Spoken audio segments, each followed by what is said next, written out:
स्वभाव है, ठीक है, लेकिन क्या आप उस दुख को दूर करने के लिए 2 कदम आगे बढ़े? पेपर में निकल गया, रेल हादसा हुआ उड़ीसा में, ट्रेन टकराई बालासोर में, सैकड़ों लोग मारे गए, हजारों लोग घायल हुए। जिन जिन लोगों ने पढ़ा, इलेक्ट्रॉनिक मीडिया में देखा, सोशल मीडिया में पढ़ा, सब लोगों को दुख हुआ। लेकिन ईमानदारी से बताइए, वहां ये भारत भूमि है, रक्त देने के लिए बुलाना नहीं पड़ गया। स्थानीय और लोकल लोगों का रक्त देने की एक लंबी कतार लग गई। कितने लोगों को खून दिया जाए। आप दुखी हुए, ठीक है, लेकिन वो आपसे हजार गुने अच्छे हैं जो लाइन में खड़े होकर के जीवन मृत्यु के डोरी में संघर्ष करने वालों को अपना खून दे रहे हैं। वो साथ कर दुखी तो सब हुए सीता जी के दुख से, चराचर जगत दुखी हुआ, लेकिन क्या सीता जी का दुख देख करके दुखी होने से सीता जी का दुख दूर होगा? बोले नहीं। दुख कब दूर होगा? बोले जब सीता जी के दुख को दूर करने का प्रयास किया जाएगा तब।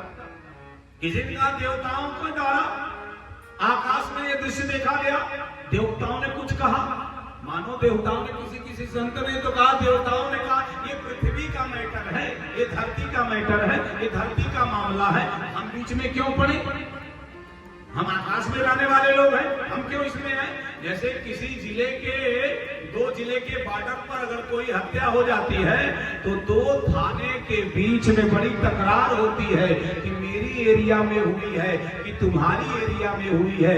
FIR तक जल्दी लॉन्च नहीं होता है, मामला बिगड़ जाता है। वहां मानवता नहीं, नियम कानून आता है। देवताओं ने कहा नहीं, हमारा विषय नहीं है, धरती का विषय है, धरती के लोग देखें। एक और बात बताओ, विदेशी आक्रांता द्वारा भारतीय संस्कृति का अपहरण हो रहा है। विदेशी आक्रांता, आतंकवादी, आताताई भारत के संस्कृति का अपहरण कर रहा है। सब देख रहे हैं, कदम कौन बढ़ाएगा? देवता शांत हो गए, नीचे के लोग शांत हो गए, बीच के लोग शांत हो गए, एक शांत नहीं हुआ।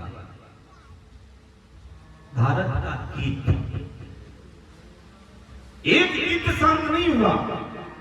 ऊंचाई पेड़ पर बैठा हुआ, वृद्धावस्था में पंख असक्त हैं, उम्र का एक हिसाब किताब बना है, और उस उम्र के हिसाब किताब में जब उसके कान में आवाज गई सीता जी के, तो गिद्ध को नहीं रहा गया। गिद्ध आकाश की ऊंचाई में बैठे हुए पेड़ पर से वृद्ध ने देखा। वाल्मीकि जी लिखते पेड़ पर है, और गोस्वामी तुलसीदास जी लिखते आकाश में है। खैर कहीं है, कार्य तो सबसे बड़ा है।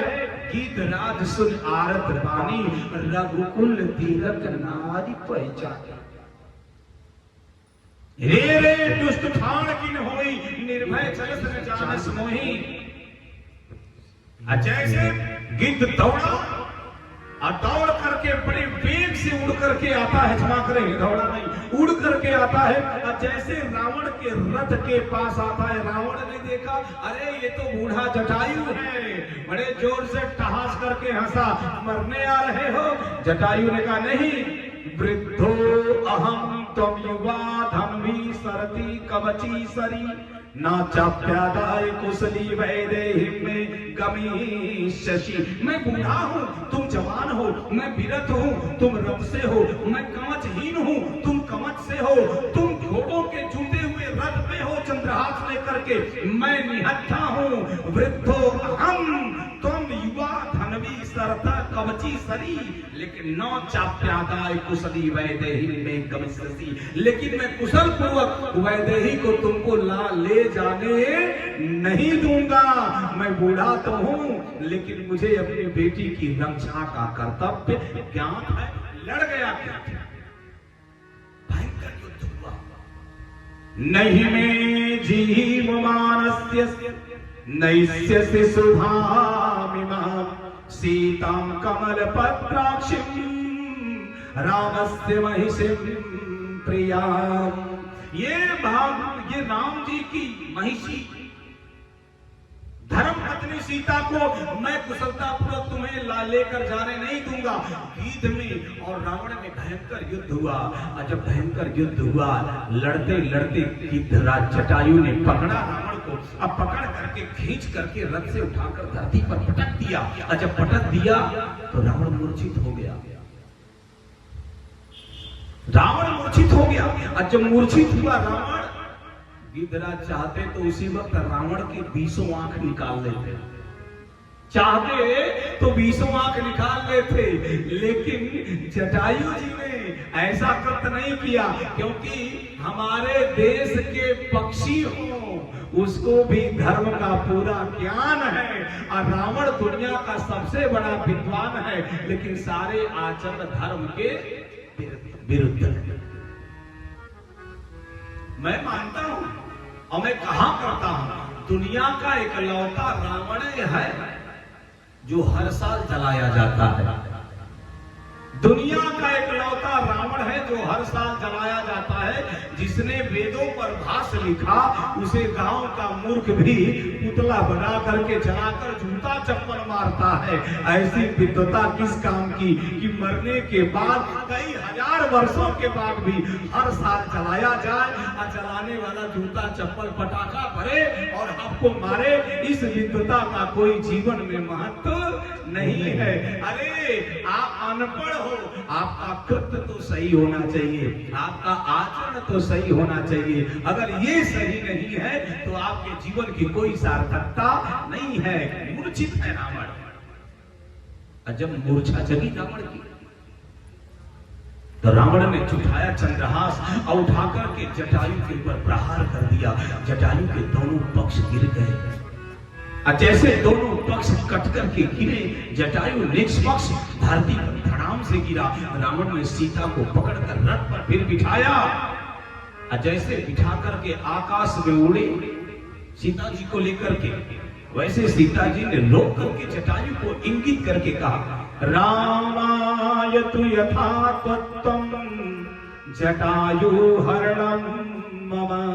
हे जटायु, मेरे हरण को आपने अपनी आंखों से देखा है, मेरे प्रभु से इतना कर देना कि आपकी धर्म पत्नी ने आपके अपने धर्म का निर्वाह पूरी तरह से किया। मैंने तो साधु जान करके उनकी अर्चना किया, उनका वंदन किया, लेकिन साधु वेश में आकर के दुराचार करने वाले ने मेरे धार्मिक कृत्य को भी ध्यान न दे करके बलात् आपकी धर्म पत्नी सीता का अपहरण कर लिया। ये सारा समाचार मेरे पति राघव सरकार से कर देना। मैं जानती हूँ कि आपके प्राण रहेंगे कि नहीं, लेकिन मेरे लिए आपके प्राण रुकने चाहिए। ये समाचार मेरे पति तक पहुंचना चाहिए। ये आपसे निवेदन है। आंखों में अश्रु है, स्थितियां विपरीत है, फिर भी ये उम्मीद है मेरे पिता तुल्य अपनी बेटी के इस विलाप को उनके पति तक पहुंचाएंगे। रावण चला जाता है। इधर भगवान राम सीता जी के शोध में जब जटायु जी के सामने आते हैं, खून से लथपथ जटायु जी महाराज को भगवान राम देखते हैं। गजब का दृश्य श्रोता भगवान बनता।